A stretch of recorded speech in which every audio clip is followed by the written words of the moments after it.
Assalamualaikum semuanya, selamat datang di channel Brown Fighter. Kemenangan Israel Adesanya memang sudah diprediksikan banyak orang, dan termasuk prediksi gue sendiri, bahwa Alex Pereira akan keok di tangan Adesanya. Dan benar saja, Alex bukan hanya keok, melainkan terbujur kaku bagaikan es batu.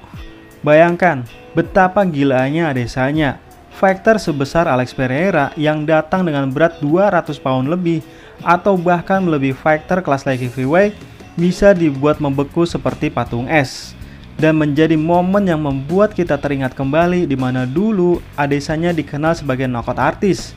Karena fighter sekekar Paulo Costa saja bisa dibuat knockout.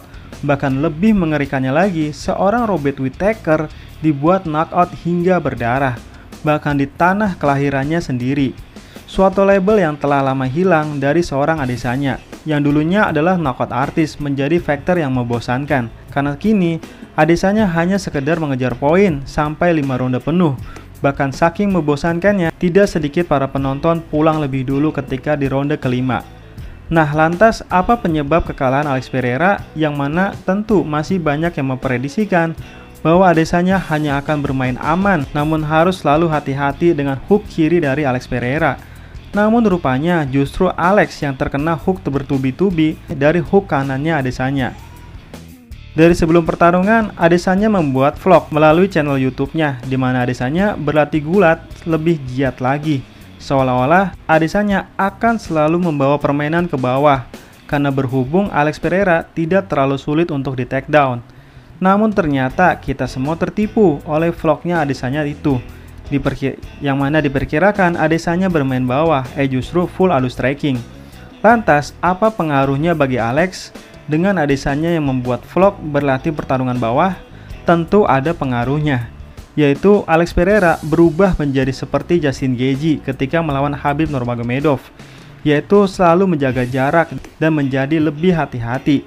Nah, kalau Alex menjadi hati-hati, efeknya adalah Alex tidak bisa melancarkan banyak kombinasi serangan.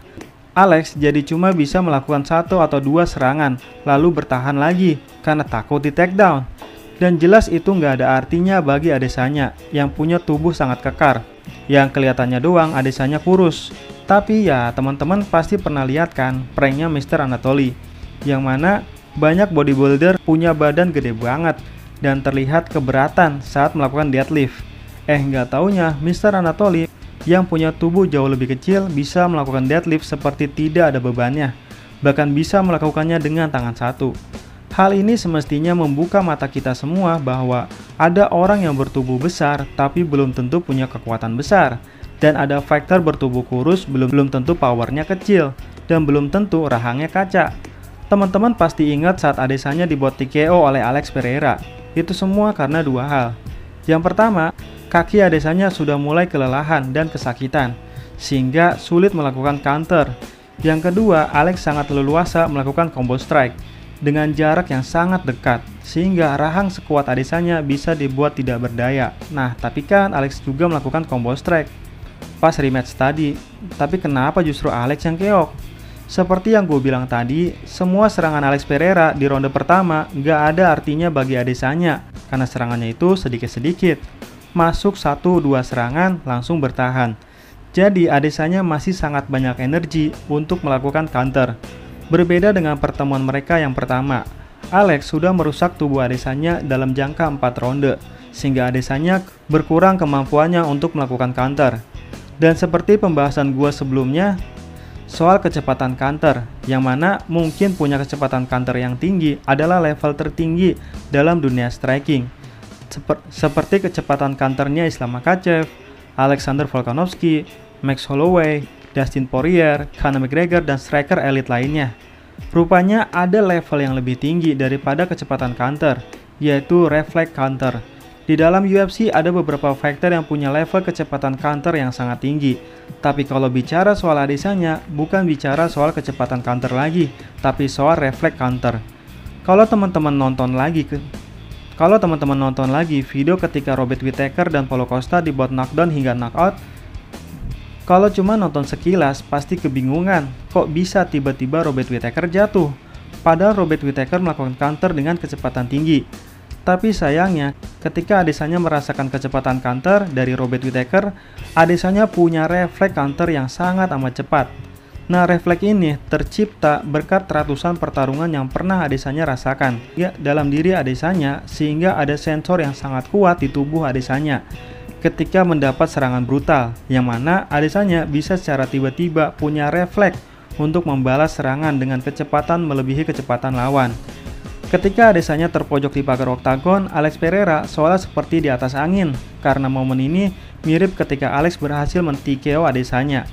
Tapi karena energi Adesanya masih banyak, maka seperti yang gue bilang tadi, di tubuh Adesanya ada sensor yang tercipta berkat ratusan pertarungan yang pernah Adesanya rasakan. Sehingga secara tiba-tiba, di balik Adesanya yang seolah tidak bisa melawan, tiba-tiba hook kanan Adesanya menyambar dengan sangat keras. Sebagaimana ketika Hamza Chimaev menerima hook kanan dari Gilbert Burns. Tapi Gilbert Burns mungkin baru sampai level soal kecepatan counter, sedangkan Adesanya level strikingnya di atas Gilbert Burns. Sehingga ketika melihat hook kanannya berhasil masuk dengan telak, Adesanya secara refleks melakukan hook kanan lagi. Dan di saat itulah Alex Pereira langsung berubah menjadi patung yang terbuat dari es. Yang sebenarnya tanpa tinju gorila pun Alex Pereira sudah menjadi patung es.